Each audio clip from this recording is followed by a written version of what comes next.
When Barron Trump became the target of a joke, Melania's bold move sparked a cultural reckoning. The night seemed like any other in the world of late-night television. The audience at the studio in Burbank, California, laughed along as the host, renowned for his biting wit and politically charged humor, cracked jokes at the expense of public figures. But then, in an unexpected turn, he turned his attention to Barron Trump, the youngest son of the former First Lady and President. The joke was quick, sharp, and unmistakably aimed at the teenager. The audience's laughter was mixed, some chuckling hesitantly, others shifting uncomfortably in their seats. The comment wasn't just a light-hearted quip. It was a jab that cut deeper, targeting the child of a public figure who had largely stayed out of the spotlight. Within hours, the clip was everywhere. Social media exploded, with hashtags like #BarronTrump trending on Twitter and Instagram. Memes and reactions flooded timelines, as supporters of the Trump family and critics of the host voiced their opinions. Some called the joke tasteless and unnecessary, while others defended it as just comedy. News outlets were quick to pick up the story, dissecting every angle and reigniting debates over the boundaries of humor. At home in Palm Beach, Melania Trump watched the clip in disbelief. Her son had always been her priority, and she had worked tirelessly to shield him from the chaos of public life. The insult wasn't just a blow to Barron, it was a blow to her as a mother. She knew this wasn't something she could let slide. Her instincts as a parent kicked in, and she began drafting a statement to address the situation. But words alone weren't enough this time. As the backlash grew louder, Melania made a decision that would send shockwaves through the media. She would file a lawsuit. But what she didn't know was that this choice would spark a battle far larger than she could have anticipated. The following morning, Melania Trump's team released a statement to the press. It was measured yet stern, denouncing the TV host's comments as inappropriate and damaging. While her words struck a chord with her supporters, they weren't enough to quiet the growing controversy. Melania wasn't just angry, she was resolute. For years, she had endured criticism and ridicule as a public figure, but this attack on her son was personal, and she intended to fight back. She turned to one of the nation's top defamation attorneys, a woman known for her no-nonsense approach and high-profile victories. Together, they filed a lawsuit against the host and the network, alleging defamation and intentional infliction of emotional distress. The legal filing painted a stark picture. The comment, though dressed up as humor, had crossed a line. It was no longer about free speech. It was about protecting a child's right to privacy and dignity. The lawsuit itself became a media event. News anchors debated whether Melania's case had merit or if it was simply a strategic move to regain relevance. Supporters praised her courage, calling her a fierce mother defending her son, while critics accused her of using the lawsuit as a publicity stunt. Barron, meanwhile, stayed out of the limelight.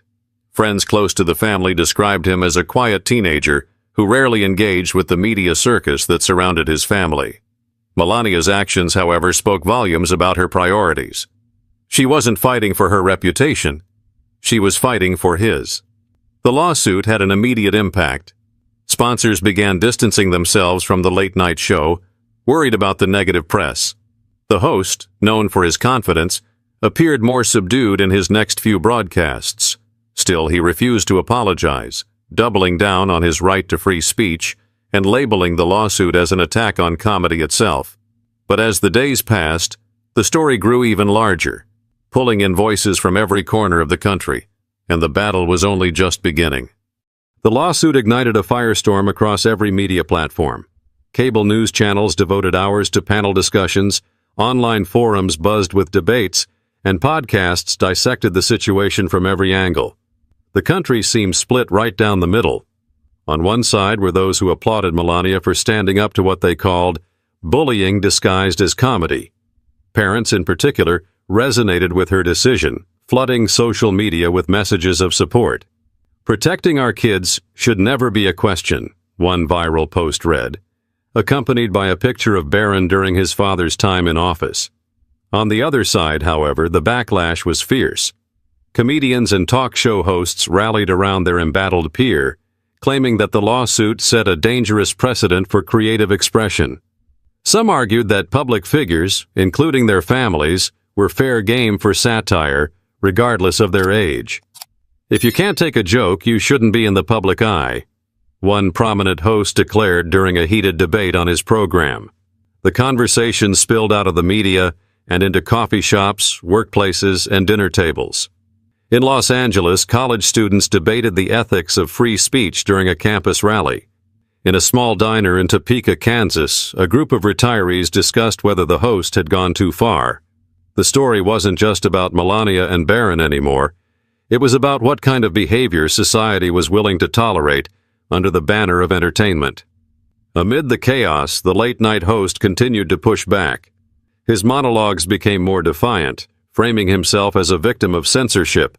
His supporters cheered him on, but his critics pointed out that his jokes had taken on a sharper, almost bitter tone. The once charismatic figure now seemed weighed down by the controversy swirling around him. Networks felt the pressure too. Ratings for the host's show began to dip, and rumors circulated that executives were reconsidering their support. Meanwhile, Melania's legal team moved swiftly, submitting additional evidence and statements to strengthen their case. The legal battle wasn't just a personal fight anymore, it was shaping up to be a cultural reckoning. But no one could have predicted the bombshell that was about to drop, threatening to change the course of the lawsuit entirely. When the trial began in Los Angeles Superior Court, it became the kind of spectacle the media couldn't resist. Paparazzi swarmed the courthouse steps, capturing images of Melania Trump arriving in tailored elegance, flanked by her legal team. On the other side, the late-night host entered with his attorneys, his face set in a determined expression. Inside, the atmosphere buzzed with anticipation. This wasn't just a trial, it was a referendum on modern entertainment. The prosecution opened with a searing argument, emphasizing the line between comedy and cruelty. They played the clip of the offending joke for the courtroom, the audio echoing in the silent chamber. Melania's lawyer described how the comment had deeply affected her son, painting a picture of a teenager caught in the crossfire of media sensationalism. "This is not about free speech," the lawyer asserted, her voice unwavering. "This is about a child's right to grow up without being ridiculed for sport." The defense, however, took a different tack. They leaned heavily on the First Amendment, arguing that comedy, no matter how offensive, deserved protection. The host's legal team presented decades of precedent supporting their case, portraying him as a misunderstood artist pushing boundaries. At one point, the host himself took the stand, delivering an impassioned testimony about his career and how the lawsuit threatened to stifle creativity. The courtroom was a theater of clashing ideologies, with each side presenting witnesses to bolster their arguments. Barron's former teachers testified about his quiet demeanor and how the media scrutiny had affected his schooling. Meanwhile, the defense brought in comedians who passionately argued that satire was a critical part of societal commentary. Public interest in the case reached a fever pitch. Every detail, from Melania's poised reactions to the host's fiery retorts, was analyzed and debated across every major platform. Late-night shows across the country avoided jokes about the trial altogether, worried about inadvertently becoming the next target of public scrutiny. But just as the trial seemed to be settling into a predictable rhythm, a new witness emerged, turning the case, and the public's perception, on its head. On what seemed like an otherwise routine day in court, the atmosphere shifted dramatically when the prosecution announced a surprise witness. The defense team exchanged uneasy glances as a former employee of the network that aired the late-night show entered the courtroom. His name was William Carter, a former production assistant who had worked on the show for over 5 years before being dismissed under controversial circumstances. Carter's demeanor was calm but resolute as he was sworn in. As he began to speak, the tension in the room was palpable. He testified about the behind-the-scenes culture of the show, describing an environment where pushing boundaries often took precedence over ethics. But it wasn't his general observations that stunned the courtroom. It was the specific evidence he brought forward. From his briefcase, Carter produced emails, scripts, and internal communications that revealed something far more damaging than anyone had anticipated. According to Carter, the joke about Barron Trump wasn't an off-the-cuff remark. It had been planned, debated, and ultimately approved by higher-ups within the network. Worse, some of the correspondents suggested the joke was designed not for humor, but to provoke controversy and generate ratings. Gasps rippled through the courtroom as the documents were displayed on the screen. In one particularly damning email, an executive wrote, "It'll get people talking. Controversy sells." For the first time, the focus of the trial shifted away from the host and toward the corporate machinery that had enabled the incident. The defense scrambled to recover, insisting that the host had acted independently and that the network's decisions were irrelevant to the case. But the damage was done. Carter's testimony had planted a seed of doubt, not just about the joke, but about the motives behind it. Outside the courthouse, the revelation sent shockwaves through the media industry. Headlines screamed about the toxic culture within the network, and several of its executives were placed on administrative leave pending an internal investigation. The host, once the face of edgy comedy, now found himself isolated, his own employers unwilling to stand behind him. But even as the tide turned in Melania's favor, the case was far from over, and the final verdict would carry consequences no one could have foreseen. As the trial reached its conclusion, the courtroom was packed to capacity. Journalists filled the gallery, their pens poised to capture every detail. Outside, crowds gathered, split between supporters of Melania Trump and those rallying for the late-night host. The stakes were higher than ever, with public opinion tilting heavily after the bombshell revelations from William Carter.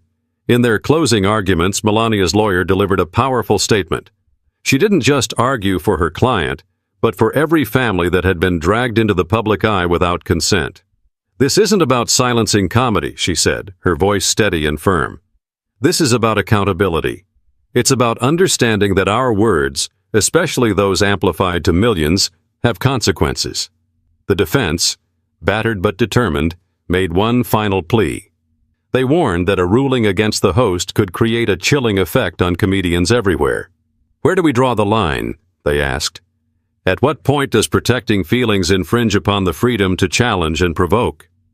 After hours of deliberation, the jury returned with their verdict. The host was found liable for defamation, and the network was ordered to pay significant damages for its role in fostering a culture of sensationalism.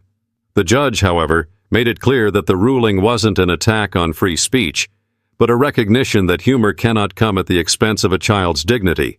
The verdict sent ripples through the media world. For Melania, it was a bittersweet victory.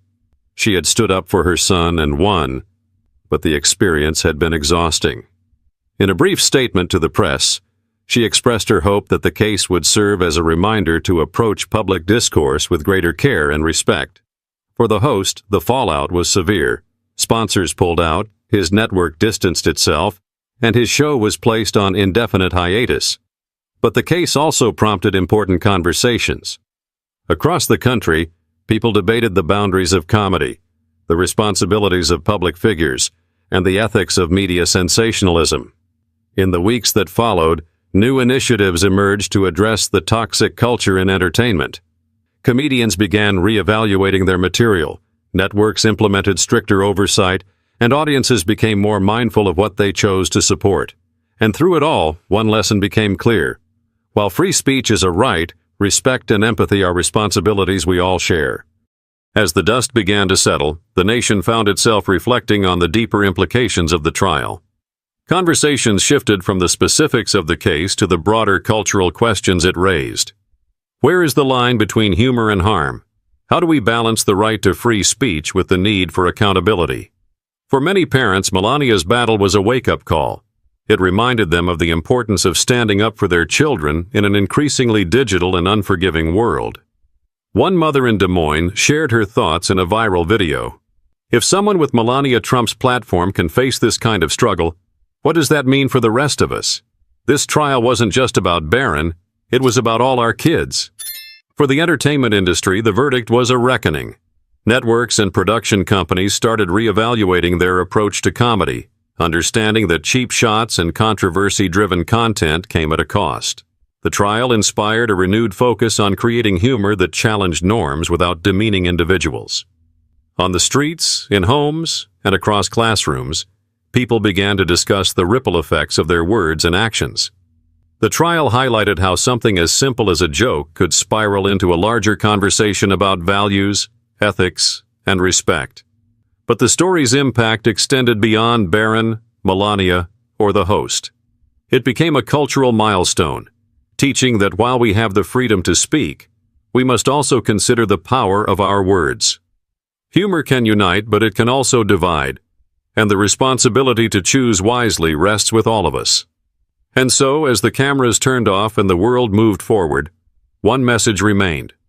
Compassion must always come first. The trial may have ended, but the lessons it left behind are more relevant than ever. It's up to all of us to ensure that our words build bridges, not walls, and that we challenge others with respect, not cruelty. Let's continue these conversations, striving for a world where we can laugh, disagree, and grow without tearing each other down. If this story resonated with you, share your thoughts in the comments below. Don't forget to like, subscribe, and hit the notification bell to stay updated with more stories that challenge the way we see the world.